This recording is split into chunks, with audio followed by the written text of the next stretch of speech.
Hello friends, namaskar, sat shri akal. How are you all? I hope all of you are well as usual. तो आज के इस session में हम देखने वाले हैं no rule for English speaking from now on. अब से बिना किसी रूल के इंग्लिश बोलिए। हाँ जी, आपको रूल पर बिल्कुल भी फोकस नहीं करना है, जैसा कि मैं बार बार अपने हर सेशन में बोलती हूँ कि रूल पर फोकस कम करिए, उसको समझिए ज़रूर बट डिपेंड मत होइए। जैसे कि बच्चे बोलते हैं ना, without rule they don't know even ABC of grammar, right. फिर भी वो अच्छे से बोल पाते हैं, क्यों? क्योंकि वो सुनते हैं और कॉपी करते हैं। They just listen and copy, यही काम है उनका। तो without wasting time let's get started. क्या हुआ? जब भी आपको किसी से आज के बाद पूछना है क्या हुआ, तो आपको बोलना है व्हाट हैपेंड। मोहित क्यों रो रहा है? Why is Mohit crying? आप चाहें तो मेरे साथ में रिपीट कर सकते हैं, Why is मोहित क्राइंग? दरअसल मोहित भागकर सीढ़ियों से नीचे उतर रहा था। Actually Mohit was running down the stairs. Actually Mohit was running down the stairs. तो एक्चुअली का यूज आप जहाँ भी दरअसल का यूज़ करते हैं वहाँ पर कर सकते हैं। आज से आपको दरअसल नहीं बोलना है, एक्चुअली का यूज़ करना है। अगर आप बड़े बड़े सेंटेंसेस को फ्रेम नहीं कर पाते हैं तो आप कुछ वर्ड्स ऐसे होते हैं जो कि बोलने में काफ़ी इफ़ेक्टिव होते हैं, तो आप उनको बोलिए ना। जब आप उन वर्ड्स को बोलना स्टार्ट करेंगे, एक या दो वर्ड्स को बोलना स्टार्ट करेंगे, तो आप डेफिनेटली किसी ना किसी दिन सेंटेंसेस को भी फ्रेम करना स्टार्ट कर देंगे, राइट। तो चलिए। अचानक से उसका एक कदम चूक गया। जहाँ पर आप अचानक से बोलते हैं वहाँ से आज के बाद आपको सडनली का यूज़ करना है। Suddenly he missed a step. जैसे कि अचानक से मेरा पर्स गिर गया, तो आपको बोलना सडनली मेरा पर्स गिर गया ना, राइट। और वह सीढ़ियों से नीचे गिर गया। And he tumbled down the stairs. And he tumbled down the stairs. Tumbled down का मतलब होता है लुढ़क जाना। क्या होना? लुढ़क जाना। तो वह सीढ़ियों से नीचे लुढ़क गया।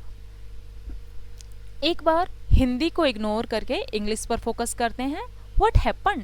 Why is Mohit crying? Actually Mohit was running down the stairs.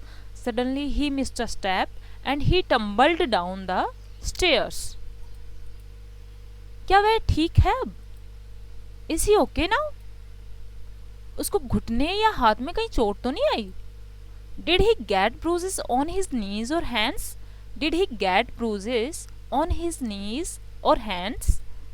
हाँ अंकल, अब वह चल भी नहीं पा रहा है। Yes uncle, he is not even able to walk. Yes uncle, he is not even able to walk. मुझे लगता है उसके दाएं पैर में मोच आ गई है। I think he sprained his right foot. I think he sprained his right foot. मोच आने के सेंस में हम यूज करेंगे स्प्रेंड का, राइट। जैसे आपकी नेक में मोच आ गई है तो आप बोल सकते हो मेरी नेक स्प्रेंड हो गई है, मोच आ गई। उसे डॉक्टर के पास ले चलते हैं। Let's take him to the doctor. क्या आप ठीक हैं? Are you okay? जब भी आप किसी से टकरा जाते हैं या कोई गिर जाता है और आप उसको उठाते हैं तो आपको पूछना है आर यू ओके। अब से हिंदी में नहीं बोलना है क्या आप ठीक है। अब से आप ट्राई करेंगे इंग्लिश में बोलने के लिए, आर यू ओके? हाँ मैं बिल्कुल ठीक हूँ। अगर बंदा बिल्कुल ठीक है तो वो यही बोलेगा हाँ मैं बिल्कुल ठीक हूँ।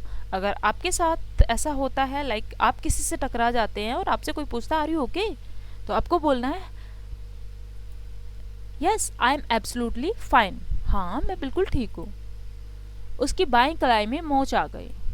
सी sprained her left wrist. She sprained her left wrist. मुझे घमौरी हो गई। I got prickly heat. I got prickly heat. आज से आपको यही बोलना है I got prickly heat। ये नहीं बोलना मुझे घमौरी हो गई। घमौरी पर ठंडा टेल्कम पाउडर लगा लो। Sprinkle cool talcum powder over prickly heat. यानी कि पाउडर को लगाने का मतलब होगा स्प्रिंकल करना, राइट। आपको थोड़ी देर में आराम मिल जाएगा। You will be fine in no time. Let's repeat in English. Are you okay? Yes I am absolutely fine. She sprained her left wrist. I got prickly heat. Sprinkle cool talcum powder over prickly heat. You will be fine in no time. ये मैंने कुछ ऐसे sentences लिए हैं जो कि आप daily use कर सकते हैं, राइट? वैसे तो सारे ही सेंटेंसेस को डेली यूज़ किया जाता है, लेकिन ये वाइडली यूज होते हैं। ध्यान से, कहीं चोट ना लग जाए। Be careful, you might hurt yourself. वह दीवार से टकरा गया। He bumped into the wall. दीवार से टकराने का मतलब बम्प्ड इनटू होना, ठीक है? जब भी आप किसी चीज से टकराते हैं तो आपको बम्प्ड इनटू का यूज करना है, ठीक है? जैसे कि मेरा सर दीवार से टकरा गया। My head bumped into the wall. उसका पैर खिलौनों पर पड़ा और वह गिर गया। He tripped over the toys and fell. He tripped over the toys and fell. इसको इसकी जगह पर रखो। कोई चीज है, आप उसके लिए बोल सकते हैं ना, Keep it at its place. Keep it at its place. वह गीले फर्श पर फिसल गया। He slipped on wet floor. He slipped on wet floor. एक बार इंग्लिश में रिपीट कर लेते हैं। Be careful, you might hurt yourself. He bumped into the wall. He tripped over the toys and fell. Keep it at its place. He slipped on wet floor. फर्श पर पानी किसने फैलाया? Who spilled the water on the floor? Who spilled the water on the floor? फर्श पर मत दौड़ो। Don't run on the floor, it is slippery. Don't run on the floor, it is slippery. Slippery का मतलब होता है चिकना, ठीक है? फिसलन वाला। माचिस से मत खेलो। Don't play with matchsticks. हम अपने घर में बच्चों को यूजुअली बोलते हैं Don't play with matchsticks. Keep it at its place. Gas को मत जलाओ। Don't light the gas stove. Don't light the gas stove. चाकू से मत खेलो। Don't play with knife. Don't play with knife. एक बार इंग्लिश सेंटेंसेस को रिपीट कर लेते हैं। Who spilled the water on the floor? Don't run on the floor, it is slippery. Don't play with match sticks. Don't light the gas stove. Don't play with knife. क्योंकि यह बहुत तेज धार वाला है। Because it is very sharp. Because it is very sharp. आप खुद को काट सकते हो। You may cut your self. You may cut your self. Gas के ज्यादा नजदीक मत जाओ। हम यूजली बच्चों से बहुत बार ये बोलते हैं, गैस के ज्यादा नजदीक मत जाओ। Don't go too close to the gas stove.